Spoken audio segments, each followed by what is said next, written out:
Assalamualaikum warahmatullahi wabarakatuh.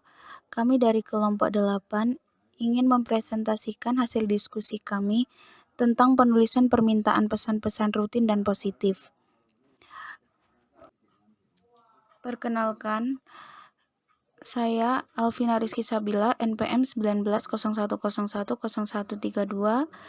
Teman saya Muhammad Wahyu Putra, NPM 1901010131, dan Ilham Dega Darmawan, NPM 1901010134.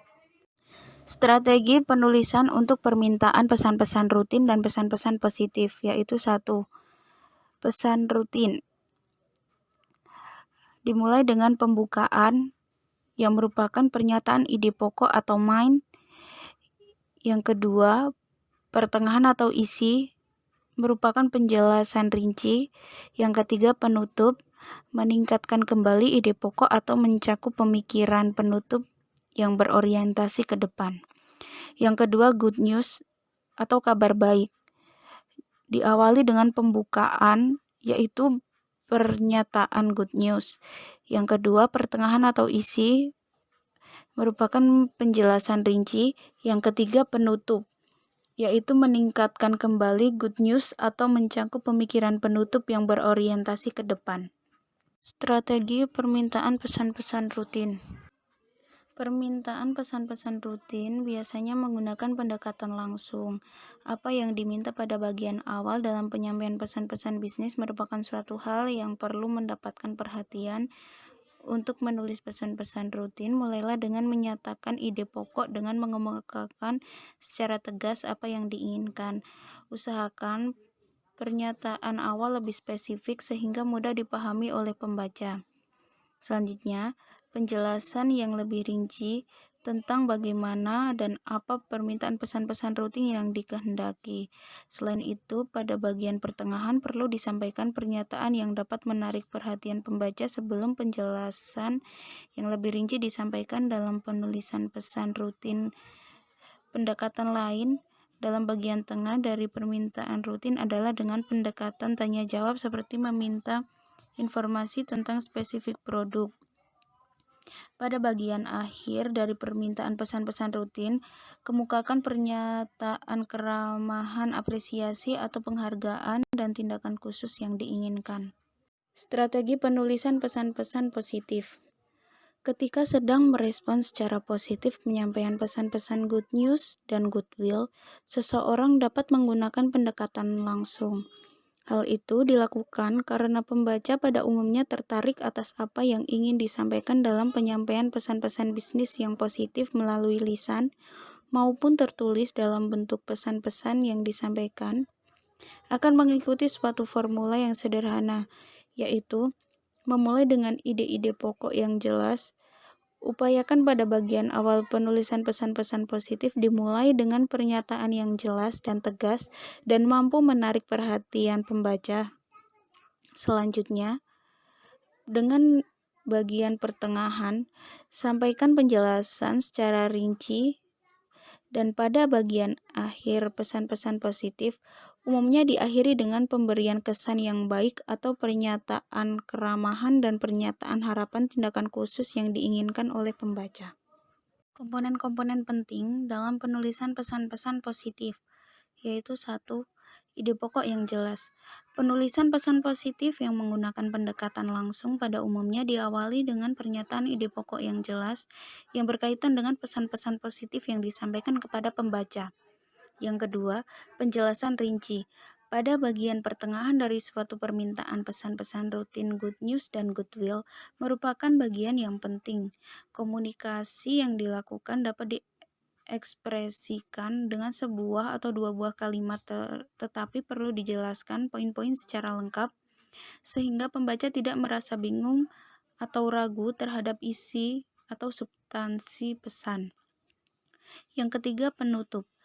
Surat pesan yang telah disampaikan kemungkinan akan berhasil jika pembaca memperoleh kesan-kesan yang menyenangkan atau paling tidak mereka dapat menerima pesan-pesan yang disampaikan dengan baik. Pesan-pesan good news dan good news tentang pekerjaan. Pada umumnya, surat yang menginformasikan kabar baik atau berita yang menyenangkan menggunakan pendekatan langsung, namun tidak menutup kemungkinan pengungkapan berita menyenangkan diungkapkan dengan pendekatan tidak langsung, terutama penyampaian pesannya dilakukan secara lisan.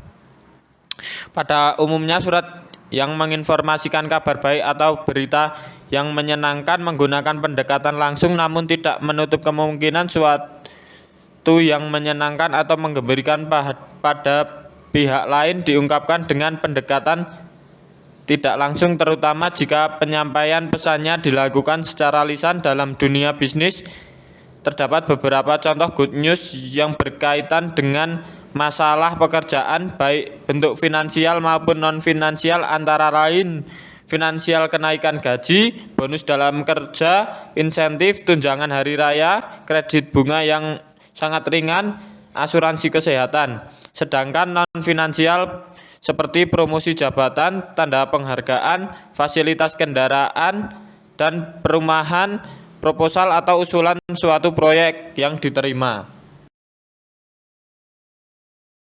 Good news tentang produk. Dalam pesan-pesan goodwill, goodwill adalah suatu perasaan positif yang dapat mendorong orang untuk menjaga hubungan bisnis. Goodwill adalah suatu perasaan positif yang mendorong orang untuk menjaga hubungan bisnis. Pelaku bisnis dapat mendorong hubungan baik dengan berbagai pihak seperti pelanggan, pemasok, atau pelaku bisnis lainnya dengan menyampaikan pesan-pesan secara bersahabat yang secara tak langsung berkaitan dengan tujuan bisnis. Pesan goodwill dapat disampaikan melalui pemberian ucapan selamat kepada karyawan atau pegawainya atau pihak lain seperti naik pangkat atau jabatan, diangkat sebagai pemimpin suatu asosiasi, organisasi bisnis, dan sejenisnya. Surat konfirmasi pesanan. Surat konfirmasi pesanan merupakan surat yang ditujukan kepada pelanggan untuk lebih meyakinkan atau menegaskan atas suatu pesanan yang telah dilakukan. Hal-hal yang perlu dijelaskan dalam surat konfirmasi pesanan antara lain sebagai berikut. Barang-barang yang dipesan telah dikirimkan sesuai dengan waktu yang ditentukan atau tepat waktu. Pada bagian tengah dicantumkan profesionalisme perusahaan yang mencakup semua transaksi secara akurat dan jelas. Pada bagian akhir menyatakan pernyataan meyakinkan kepada penerima pesan tentang apa yang akan dilakukan berikutnya dan manfaat apa yang akan diperoleh. Menjawab pertanyaan informasi. Yang pertama, apabila informasi bisnis dilakukan secara lisan. Apabila informasi bisnis dilakukan secara lisan, bagian pusat pelayanan pelanggan atau customer service center itu harus memiliki kemampuan yang baik untuk memberikan pelayanan kepada para pelanggan. Yang kedua, apabila informasi bisnis dilakukan secara tertulis. Apabila informasi bisnis dilakukan secara tertulis, maka respon yang baik juga harus segera diberikan secara tertulis. Yang ketiga, menjawab permintaan dengan penjualan potensial. Untuk menjawab permintaan informasi tentang penjualan potensial tersebut, hal yang harus dilakukan yaitu di dalam menulis surat jawaban yang berisi penjualan potensial harus memberikan informasi yang diinginkan pelanggan, termasuk informasi baru, baik terkait dengan kebijakan baru maupun produk baru.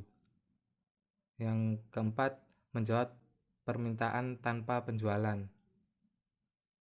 Untuk menjawab permintaan tanpa penjualan itu harus menjawab semua pertanyaan dengan jujur dan lengkap, serta memberikan kesan yang menyenangkan terhadap perusahaan maupun terhadap hubungan kerja.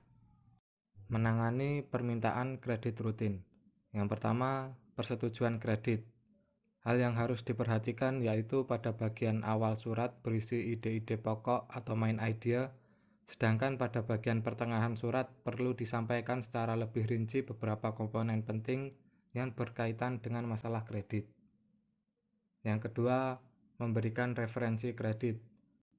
Permohonan kredit umumnya tidak memerlukan surat permohonan, namun untuk jenis-jenis kredit tertentu harus menggunakan surat permohonan. Ada dua hal yang harus dilakukan dalam membuat surat rekomendasi, yaitu yang pertama, permohonan surat rekomendasi harus resmi atau sah, dan yang kedua dinyatakan sesuai dengan fakta yang ada. Surat rekomendasi dan pemberitahuan. Surat rekomendasi merupakan salah satu bentuk informasi positif yang berkaitan erat dengan orang. Surat rekomendasi memiliki beberapa karakteristik, antara lain nama lengkap pemohon, yaitu untuk keperluan melanjutkan studi atau mencari kerja, pekerjaan atau manfaat yang diharapkan pemohon, penulis sedang menjawab suatu permohonan atau atas inisiatifnya sendiri, hakikat hubungan antara penulis dan pemohon, dan fakta-fakta yang relevan dengan posisi atau kedudukan yang dicari. Sekian presentasi dari kelompok kami.